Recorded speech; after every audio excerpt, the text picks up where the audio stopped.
তাদের শিক্ষক এবং কর্মকর্তা কর্মচারী দিয়ে এভাবে ডাকসুকে প্রশ্নবিদ্ধ করার অপচেষ্টা এবং বিশ্ববিদ্যালয় প্রশাসন এই জায়গায় নীরব ভূমিকা রাখছে। আপনারা দেখেছেন ইউলেভ যে সেন্টার, সেই সেন্টার থেকে সকাল 8টায় শুরু হয়েছে ভোট। 8টা থেকে 10:30 পর্যন্ত কোনো ধরনের সাংবাদিককে ঢুকতে দেওয়া হয় নাই। 10:30 আমি সেখানে যাই, গিয়ে দেখি কোনো অবজারভারকে ঢুকতে দেওয়া হয় নাই।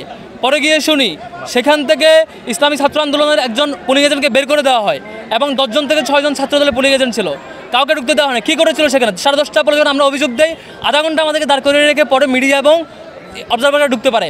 তারপর 21শে হলে জিয়াউর নামে এক কর্মকর্তা, আপনারা নিউজে দেখেছেন, তথ্য প্রমাণ সহ সে পূর্ণাঙ্গভাবে ছাত্রদলের প্যানেলে ওই পূরণকৃত ব্যালট বক্সে দিয়েছে এবং শিক্ষার্থীদেরকে দিয়েছে তথ্য প্রমাণ সহ।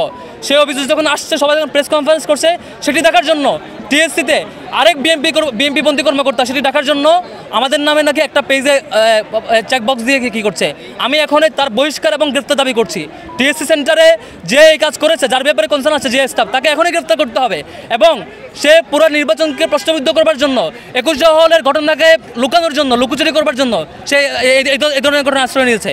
21শে হলে যে কর্মকর্তা বিএনপির ছাত্রদলের পূর্ণাঙ্গ প্যানেলের চেকলিস্ট দেওয়া, ভোট দেওয়া ব্যালট বক্সে ঢুকিয়েছেন বলে অভিযোগ এবং নিউজ আসছে এবং তথ্য প্রমাণ আসছে, তাকে যেমন গ্রেফতার করতে হবে, আবার সেই ঘটনাকে ধামাচাপা দেওয়ার জন্য, ডিজাস্টার কন্ট্রোল করার জন্য এখানে তাদেরকে তাদের পরিকল্পনা অনুযায়ী আরেক নাটক সাজানো হয়েছে যে একটা সিঙ্গেল পেজে। তারা পারলে আরও কয়েকটা পেজে করতো এই নাটক ঢাকা দেওয়ার জন্য, হয়তো কোলায় উঠতে পারে নাই। যে করেছে তাকে এখনই গ্রেফতার করতে হবে এবং পানিশমেন্টে আওতায় নিয়ে আসতে হবে।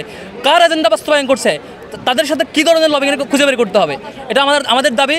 আর হচ্ছে প্রত্যেকটা জায়গায়, প্রত্যেকটা সেন্টার, যেমন আমি যেসব সেন্টারে গিয়েছি বলা হয়েছে প্রার্থীরা ভিতরে ঢুকতে পারবে না, কিন্তু ছাত্রদলে বিপি প্রার্থী আবিদ, তিনি দেখেছি ঢাকা ইউনিভার্সিটি ক্লাবের সেন্টারে ভিতরে ঘুরে দেখেছেন, টিএসসিতে বারবার ঢুকেছেন, প্রত্যেকটা সেন্টার বারবার ঢুকছেন।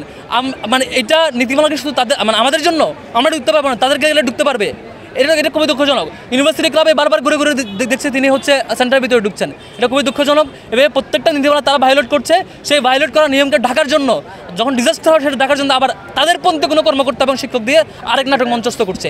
শিক্ষার্থীদের সাথে একটা বিট্রায়াল। ঢাকা বিশ্ববিদ্যালয়ের শিক্ষার্থীরা 24শে গণ-অভ্যুত্থানের পরে একটা ভালো সময় সুযোগ পেয়েছিল ডাকসু নির্বাচন উপলক্ষে, সেটিতে তারা এইভাবে করে সিন্ডিকেটেড তাদের শিক্ষক এবং কর্মকর্তা কর্মচারী দিয়ে এভাবে ডাকসুকে প্রশ্নবিদ্ধ করার অপচেষ্টা, এইটা শিক্ষার্থীরা তার জবাব দেবে। এখন নির্বাচন চলছে, শিক্ষার্থীরা তার জবাব দেওয়ার বিশ্বাস করছে এবং যারা এই কারচুপিতে জড়িত, এই বাজে কাজে জড়িত, তাদেরকে এখনই গ্রেফতার করা হোক এবং তাদের সাথে সেই দলের কী কানেকশন সেটি বের করা হোক এবং সেটি জনসম্মুখে মুক্ত করা হোক। তাদের ইতিপূর্বে যত কর্মকাণ্ড সব কিছু সামনে বের করে নিয়ে আসা হোক, তাহলেই বুঝতে পারবেন তারা কোন দলের এজেন্ডা সার্ভ করছে। Thank you. প্রশ্ন উত্তর পেয়েছেন, এটা উত্তর দিয়েছি।